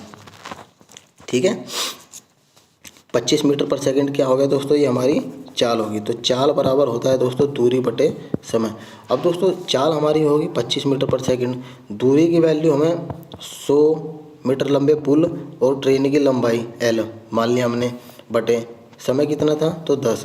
तो 10 को इसमें गुणा करेंगे तो 2500 हो जाएगा, बराबर 100 + L। तो L की वैल्यू निकालनी है तो 100 हमें इधर ले जाएंगे तो 150 इसका आंसर सही हो जाएगा। 150 इसका right answer, option number B सही हो जाएगा। 43 क्वेश्चन हो गया हमारा। अब 45 की ओर बढ़ते हैं दोस्तों, यहाँ पर 44 की तरफ बढ़ते हैं फ्रेंड्स। यहाँ पर हम लोग देख सकते हैं, इसमें पूछा गया है कि 4 किलोग्राम भार की एक वस्तु क्षैतिज दिशा में 5 मीटर प्रति सेकंड की गति से बढ़ रही है। इसकी गति अगर 10 मीटर प्रति सेकंड तक बढ़ाने के लिए इस पर किया गया कार्य कितना होगा। ठीक है, कार्य के बारे में दोस्तों आप लोग को बताना है कि इस पर कार्य कितना होगा। तो दोस्तों बहुत ही आसान क्वेश्चन है, इसमें दिया गया है आप लोगों को m की वैल्यू कितनी दी गई है 4। ठीक है। और इसमें दोस्तों देख सकते हैं कि स्पीड इसमें बढ़ाई गई है। पहले v1 कितनी थी, 5 थी, बढ़ाकर कितनी कर दी, इसको 10 कर दी। दोस्तों इसमें जो कार्य बढ़ाने के लिए 10 मीटर प्रति सेकंड तक बढ़ाने के लिए जो कार्य किया गया है, तो दोस्तों ये गतिज ऊर्जा के बराबर होता है, यानी कि हाफ m v स्क्वायर के बराबर होता है। तो दोस्तों v यहाँ पर वेरी कर रहा है, तो हम लोग इसको लिखेंगे हाफ m की वैल्यू 4, v1 10 का स्क्वायर माइनस 5 का स्क्वायर, तो 2 से 2 कट गया 2, तो ये हो गया दोस्तों 100 माइनस 25 75 गुणा 2, तो ये हो गया 150 जूल। इसका आंसर सही होगा, यानी कि जो कार्य करने में लग रहा है वो इसकी गतिज ऊर्जा के बराबर होगा। ये आप लोगों को ध्यान रखना था, ठीक है। तो ऑप्शन नंबर 20 का सही आंसर हो गया। अब फ्रेंड्स आगे बढ़ते हैं। 45 क्वेश्चन है, इसमें पूछा गया है आयु से संबंधित क्वेश्चन है दोस्तों कि अब से 7 साल बाद विराट मोहिंदर से 2 गुना बड़ा है। 5 साल पहले मोहिंदर की आयु विराट की आयु के 2/5 से 1 वर्ष कम थी, तो वर्तमान में विराट की आयु आप लोगों को ज्ञात करनी है। तो फ्रेंड्स सबसे पहले मैं आप लोगों को यहाँ पर बता दूँ, हम मान लेते हैं, माना 5 साल पहले विराट की आयु, ठीक है, इसके पक्ष में पूछा गया है, तो दोस्तों इसी को हम लोग मान लेते हैं, आधार मान लेते हैं इसी को। विराट की आयु x मान ली, और 5 साल पहले ही दोस्तों मोहिंदर की आयु कितनी थी, यहाँ पर देख सकते हैं। मोहिंदर की आयु विराट की आयु से, विराट की आयु कितनी थी x, विराट की आयु से 2/5 से 1 वर्ष कम थी, तो दोस्तों यहाँ पर होगी 5 वर्ष पहले मोहिंदर की आयु 2x/5 माइनस 1, ठीक है। बिल्कुल बेसिक से बता रहा हूँ दोस्तों, आप लोगों को समझ आ गया होगा, आ रहा होगा, ठीक है। अब इसमें बताया गया कि वर्तमान में विराट की आयु कितनी थी दोस्तों, पहले 5 साल पहले x थी, तो वर्तमान में x+5 हो जाएगी, यानी कि 5 साल बाद। इसी प्रकार मोहिंदर की दोस्तों यहाँ पर वर्तमान में कितनी हो जाएगी 2x, ये तो पहले थी ना, और इसमें 5 और जोड़ देंगे, तो दोस्तों ये हो जाएगी 2x/5 + 4, ये होगी इसकी वर्तमान की, ठीक है। अब इसमें बताया गया कि अब 7 साल बाद विराट मोहिंदर से 2 गुना बड़ा है। अब हम लोग देख सकते हैं कि x+5 है, ये थी वर्तमान की 7 साल बाद, 7 साल और जोड़ दिया हम लोगों ने इसमें, ठीक है। x+5 + 7, तो दोस्तों 7 साल बाद विराट की आयु कितनी होगी x+12 = इसमें मोहिंदर की आयु की 2 गुना थी, तो 2 गुना इसका हम लोग 2 गुना कर देते हैं, +7 और जोड़ दिया, इसमें हम लोगों ने 2 गुना कर दिया।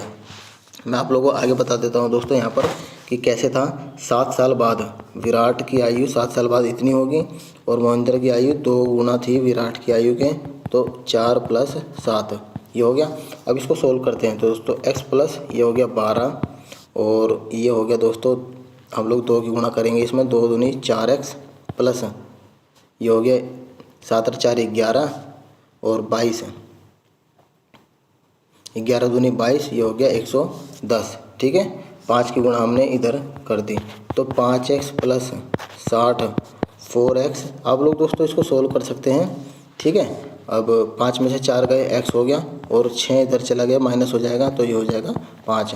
अब इसने पूछा था दोस्तों कि विराट की वर्तमान आयु कितनी है, तो दोस्तों ये तो x थी, वर्तमान आयु x+5 थी ना, तो 50 में 5 जोड़ देंगे, तो हम लोग कितना हो जाएगा 55, इसका सही आंसर हो जाएगा, ठीक है। ऑप्शन नंबर 20 का राइट आंसर है।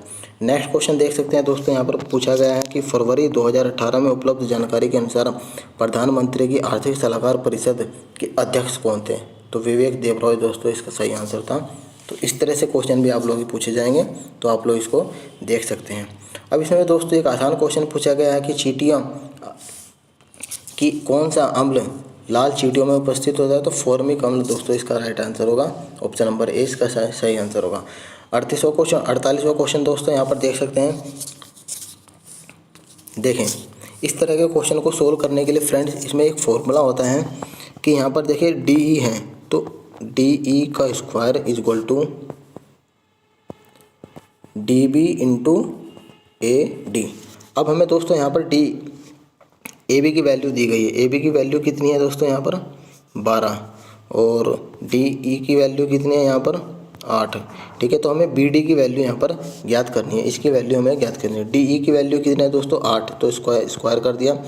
DB की वैल्यू हमें पता नहीं है, और AD की वैल्यू कितनी हो सकती है दोस्तों, यहाँ पर 12 ये दिया गया था और बी डी की वैल्यू हमने मान ली x, तो ये हो गया x + 12। ठीक है, अब इसको हम लोग सोल्व कर सकते हैं। इसको हमने x मान लिया था तो ये हो गया 64 x² + 12x।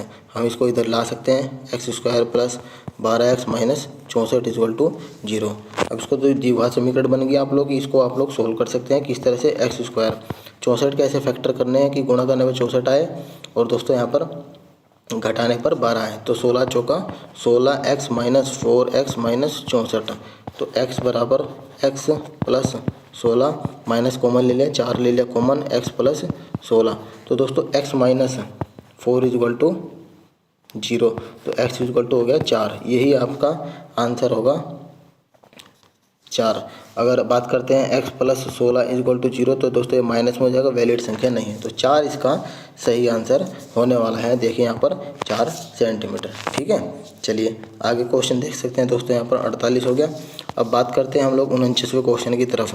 इसमें पूछा गया है कि उस धातु का नाम बताइए जिसे आसानी से काटा जा सके। तो दोस्तों वो सोडियम है। सोडियम को किस तरह से रिप्रेजेंट करते हैं, Na। ठीक है, Na+। एल्युमिनियम को दोस्तों यहाँ पर Al से करते हैं। सोना को दोस्तों Au+2। ठीक है, एल्युमिनियम A+3। अब नेक्स्ट क्वेश्चन देख सकते हैं, इसका ऑप्शन नंबर ए इसका सही आंसर होगा। अगला क्वेश्चन है दोस्तों यहाँ पर 50वां। इसमें ब्लड रिलेशन क्वेश्चन पूछा गया था कि एक लड़की की तस्वीर को देखकर शीशा नामक एक लड़की ने कहा, उसकी माँ मेरी नानी की इकलौती बेटी है और उनकी केवल एक बेटी है, कोई बेटा नहीं है। शीशा तस्वीर की लड़की से कैसे संबंधित है? तो दोस्तों तस्वीर की लड़की खुद शीशा है। इसका ऑप्शन नंबर ए इसका सही आंसर होगा। ठीक है, चलिए अगला क्वेश्चन यहाँ पर कथन निष्कर्ष से है, तो इसका ऑप्शन नंबर ए इसका सही आंसर होगा। आप लोग इसे देख सकते हैं। 51 हो गया। 52वां क्वेश्चन की बात करते हैं, तो दोस्तों यहाँ पर देख सकते हैं, इसमें पूछा गया था कि 2018 में उपलब्ध जानकारी के अनुसार इलाहाबाद बैंक की MD एंड CEO का नाम बताना था। तो दोस्तों उस समय उषा अनंत सुब्रमण्यम थी। तो इस तरह के क्वेश्चन भी दोस्तों पूछे जाते हैं। नेक्स्ट क्वेश्चन कथन निष्कर्ष है दोस्तों, आप लोग देख सकते हैं, ऑप्शन नंबर 20 का सही आंसर होगा। अगला क्वेश्चन देख सकते हैं, यहाँ पर देखें कि जिस तरह से हंसों से संबंधित है, यानी कि ये एक वचन ये बहुवचन है, उसी प्रकार इनमें से आप लोगों को बताना है कि कौन सा पैटर्न मैच करता है। तो पतलून जो है पतलूनों से मैच करता है, यानी कि ये बहुवचन शब्द है। कमीजो कमीज, ये दोस्तों ये भी नहीं बनेगा, ये भी नहीं बनेगा, तो पतलून का पतलूनों से बन रहा है। ठीक है, चलिए 55वां क्वेश्चन देख सकते हैं कि इसमें पूछा गया कि जैसे ये वाला पैटर्न इस पैटर्न से संबंधित है, तो ये किस वाले पैटर्न से संबंधित होगा। ठीक है, तो देखिए सबसे पहले ए जो है, A@ से संबंधित है, यानी कि पहला लास्ट से संबंधित है, दूसरा लास्ट सेकंड से, तीसरा लास्ट थर्ड से। इसी प्रकार दोस्तों यहाँ पर पूछा गया है कि डॉलर फोर्थ पे है, तो लास्ट फोर्थ वाला क्या होगा, ये वाला निशान होगा। फिर इसमें हैशटैग दिया गया है, तो हैशटैग का संबंध दोस्तों इसमें H से है और इसमें क्वेश्चन मार्क से है, तो इसका ये इस तरह से पैटर्न बनने वाला है। ऑप्शन नंबर बी इसका सही आंसर होगा। ठीक है, चलिए आगे क्वेश्चन देख सकते हैं हम लोग। 55 हो गया। 56वें क्वेश्चन की तरफ बढ़ते हैं फ्रेंड्स। यहाँ पर बताया गया है आप लोगों का 56वां क्वेश्चन की सुबह X और Y एक पार्क में एक दूसरे की ओर चल रहे हैं। जब वो एक दूसरे से मिलते हैं तो Y की छाया सीधे X के सामने पड़ती है। X किस दिशा में मुंह करके खड़ा है। ठीक है, तो देखिए इसमें सबसे पहले दोस्तों यहाँ पर ये डायरेक्शन होती है पूरब, ये होती है पश्चिम, ये होती है दक्षिण, ये होती है पूर्व पश्चिम, ये होती है उत्तर और ये होती है दक्षिण। ठीक है, अब सूरज दोस्तों सुबह सुबह पूरब की तरफ से निकलेगा। ठीक है, चलिए अब हम इसमें देख सकते हैं कि इसमें कहा गया थी जब वे एक दूसरे की तरफ मिलते हैं, मान लीजिए ये एक दूसरे की तरफ मिलते हैं, इसको Y मान लिया, इसको X मान लिया, तो इसने कहा था कि Y की छाया X के सामने पड़ती है। X के सामने जब पड़ेगी, जब दोस्तों X का फेस जो है पूरब की ओर होगा। ठीक है, तो इसमें यही पूछा गया था कि X की दिशा में मुंह करके खड़ा है। X किस दिशा में मुंह करके खड़ा है, तो दोस्तों पूरब की तरफ ही मुंह करके खड़ा है। ऑप्शन नंबर डी इसका सही आंसर होगा। ठीक है, चलिए 57 क्वेश्चन देख सकते हैं यहाँ पर। इसमें कहा है कि किसी कक्षा में 9 छात्र और कुछ छात्राएं हैं। किसी परीक्षा में छात्रों के प्राप्तांक का औसत 12 है, छात्राओं का 14 है। यदि सभी छात्राओं के कुल प्राप्तांक का औसत 13.1 है तो कक्षा में कुल छात्रों की संख्या आप लोगों को बतानी है। तो दोस्तों इसको हम लोग किस तरह से कर सकते हैं, एलिगेशन से कर सकते हैं। जैसे दोस्तों यहाँ पर प्राप्तांकों का औसत दिया गया है, तो औसत 12 है बॉयज़ का और गर्ल का 14 है, और प्राप्तांकों का औसत दिया है 13.1। तो दोस्तों यहाँ पर हम लोग 14 में से 13.1 घटाएंगे तो 0.9 आएगा, 13.1 में से 12 घटाएंगे तो 1.1 आएगा। अब हम लोग इसे पॉइंट हटा सकते हैं, तो ये हो गया दोस्तों 9 और 11। अनुपात कितना आ गया दोस्तों, 9 और 11। ये जो अनुपात है दोस्तों ये संख्याओं का अनुपात है, ठीक है।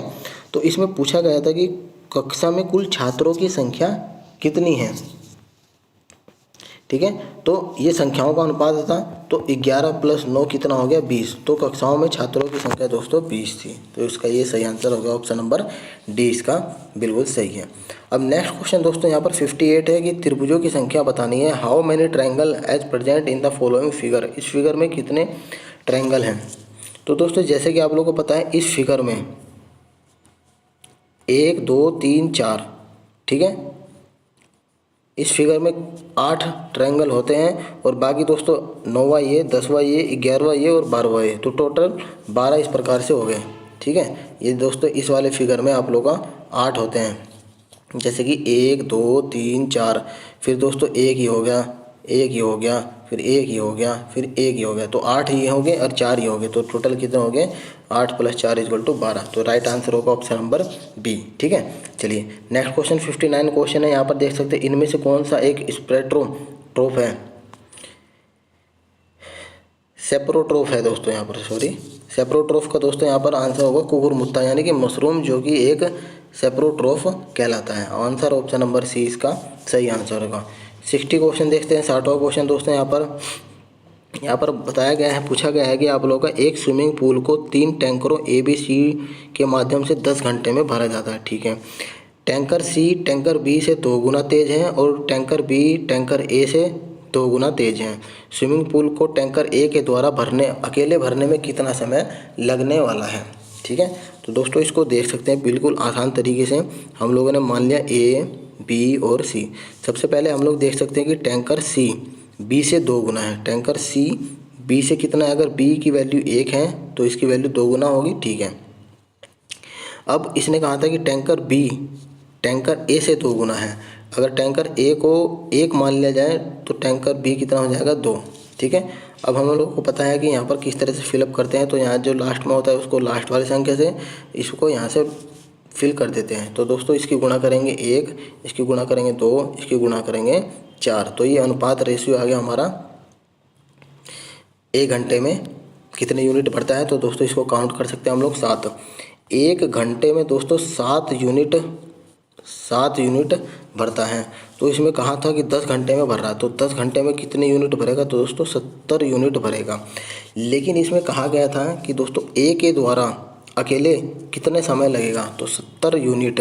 ए की अनुपात कितना था, तो दोस्तों 1 से डिवाइड करेंगे तो दोस्तों इसका 70 घंटे में ये भरा जाएगा, यानी ऑप्शन नंबर डी इसका सही आंसर होगा, ठीक है। चलिए 1 घंटे की ऑलरेडी वीडियो हो चुकी है दोस्तों, कोई बात नहीं, लेकिन आप लोगों को समझ में आ रहा होगा, आशा करता हूँ। चलिए आगे दोस्तों यहाँ पर क्वेश्चन देख सकते हैं 61। एक परमाणु में न्यूट्रॉनों की संख्या किसके बराबर होती है।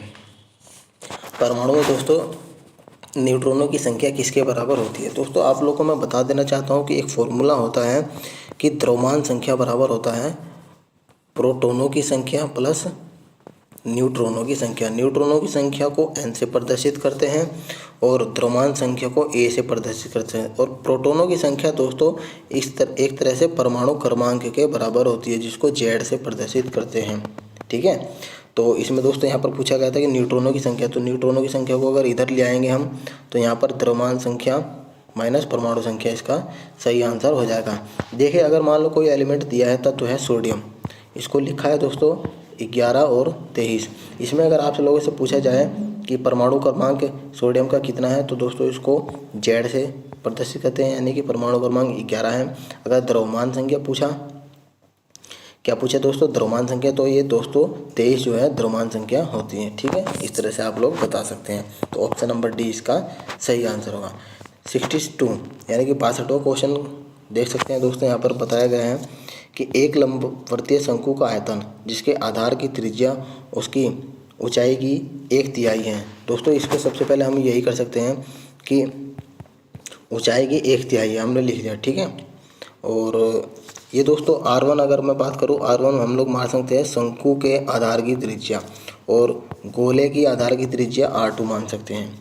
अब इसमें दोस्तों यहाँ पर हो गया एक गोलार्ध के आयतन के बराबर है। शंकु का आयतन एक गोलार्ध के आयतन के बराबर है। शंकु की त्रिज्या और गोलार्ध की त्रिज्या का आप लोग को अनुपात बताना है।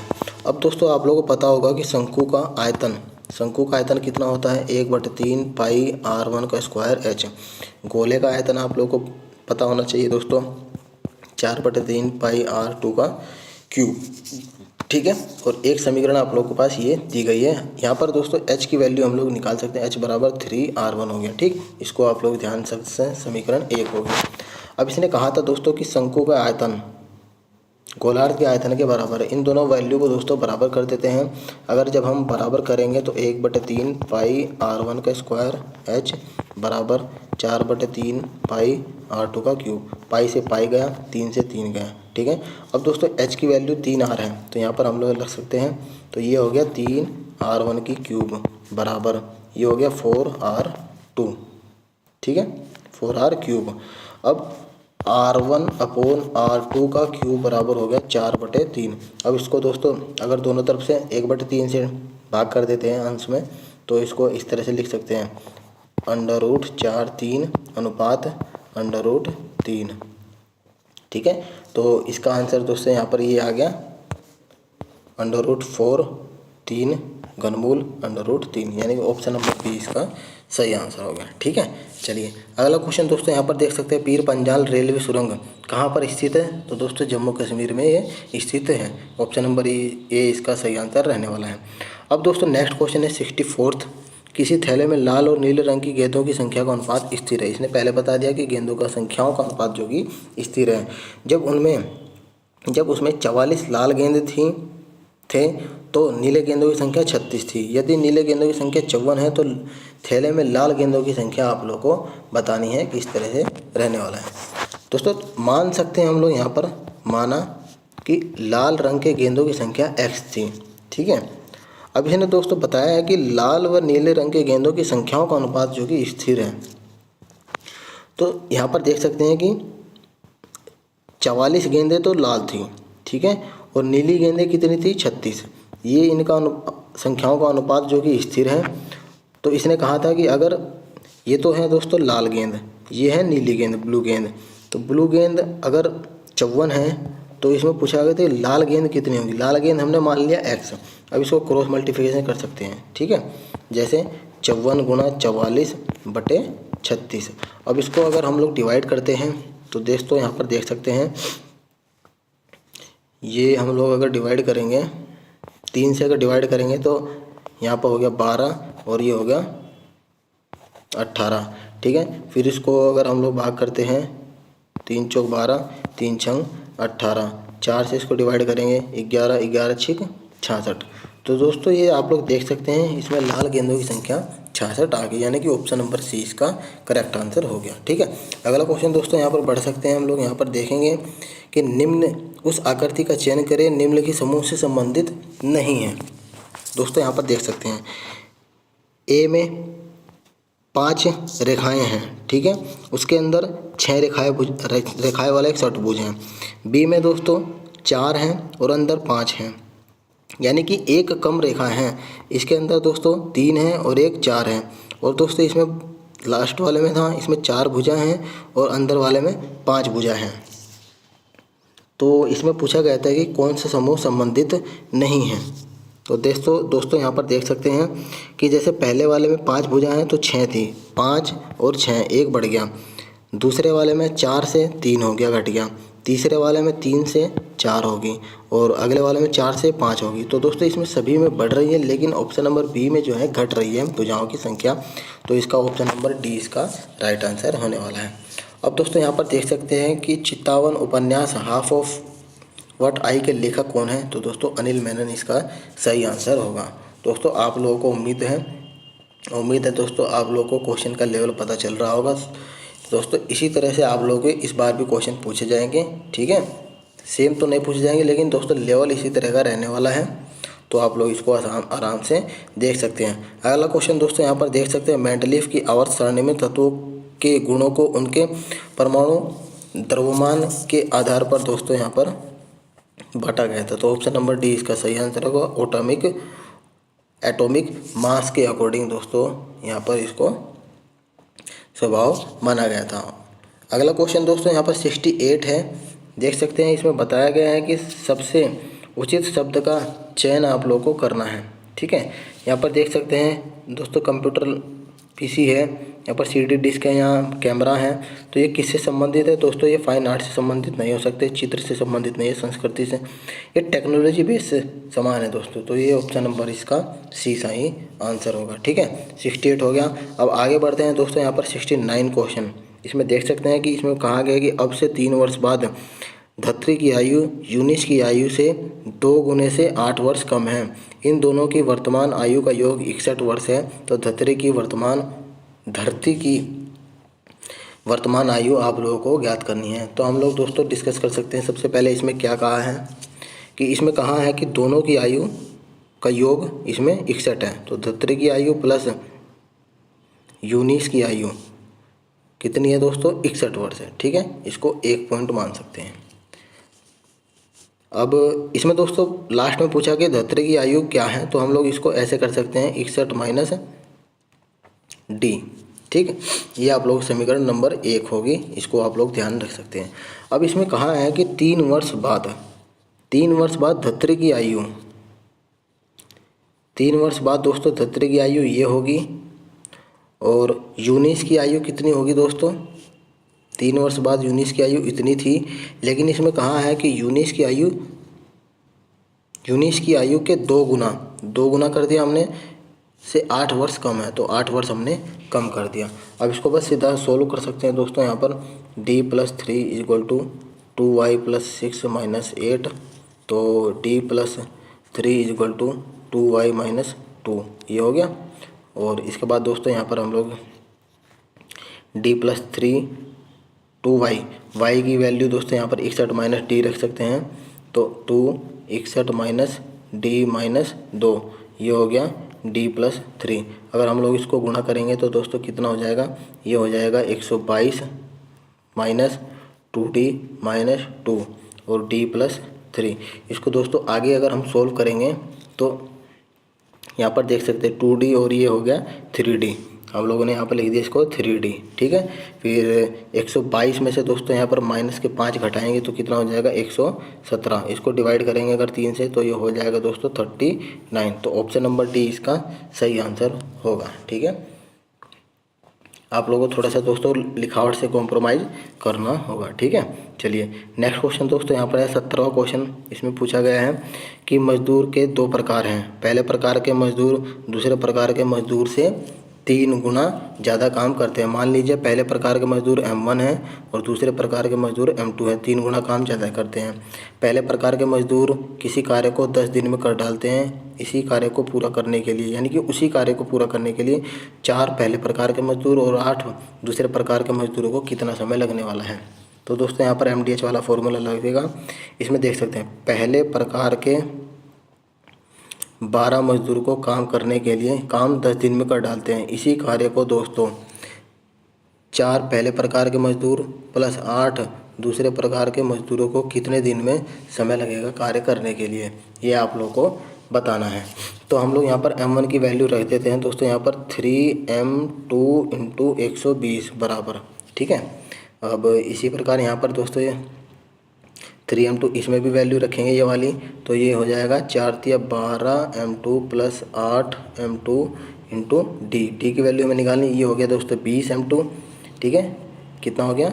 20 m2 × d, ये हो गया दोस्तों 3m2 × 120। m2 से m2 चला गया और 20 से दोस्तों इसको अगर हम काटेंगे 20 × 120 और 6 × 3 18, तो डी की वैल्यू आ गई हमारी 18। तो इसका ऑप्शन नंबर सी इसका राइट आंसर होगा। अब दोस्तों आगे बढ़ते हैं हम लोग 71वें क्वेश्चन पे, जो कि कथन निष्कर्ष का क्वेश्चन है। इसमें ऑप्शन नंबर डी इसका सही आंसर होगा, ठीक है। अगला क्वेश्चन दोस्तों यहाँ पर 72वां क्वेश्चन है। इसमें बताया गया है, देख सकते हैं कि आप दिए गए वेन आरेख के अनुसार कौन सा नंबर लड़के जो एथलेटिक्स में भाग लेते हैं और क्रिकेट भी खेलते हैं उसका आप लोगों का नंबर बताना है। तो दोस्तों यहाँ पर देख सकते हैं जो भी इनमें कॉमन रहने वाला है वही संख्या होगी जो लड़के एथलेटिक्स में भाग लेते हैं और क्रिकेट में। सबसे पहले एथलेटिक्स वाला देख सकते हैं, ये सर्किल वाला है, सर्किल वाला है, ठीक है। और इसमें क्रिकेट वाला को देख सकते हैं दोस्त ट्रायंगल। तो ये इसमें जो भी दोस्तों सर्किल और ट्रायंगल के बीच में जो आएगा वही इसकी वैल्यू होने वाली है। तो दोस्तों यहाँ पर देख सकते हैं 3 है जो इसका सही आंसर होने वाला है, ठीक है। चलिए आगे क्वेश्चन देख सकते हैं 73। इसमें पूछा गया है कि दोस्तों तमिलनाडु के नए नियुक्त राज्यपाल का नाम बताना है। तो बनवारी लाल पुरोहित उस समय के थे, तो आज के समय में भी दोस्तों पूछ सकता है, ठीक है। तो आप लोग ये सब पैटर्न आप लोगों को ध्यान रखना है कि इस तरह से कौन से क्वेश्चन पूछे जा रहे हैं।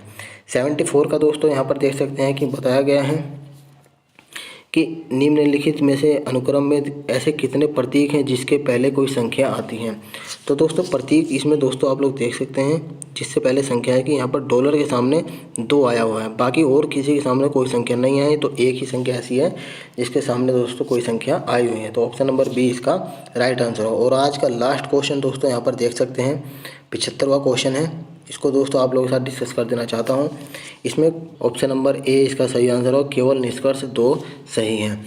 दोस्तों आशा करता हूँ आप लोगों को वीडियो अच्छी लगी होगी, अपने फ्रेंड सर्कल में शेयर कर सकते हैं, ठीक है, और वीडियो को लाइक भी कर सकते हैं। मिलते हैं आपको नेक्स्ट वीडियो में, तब तक के लिए धन्यवाद फ्रेंड्स।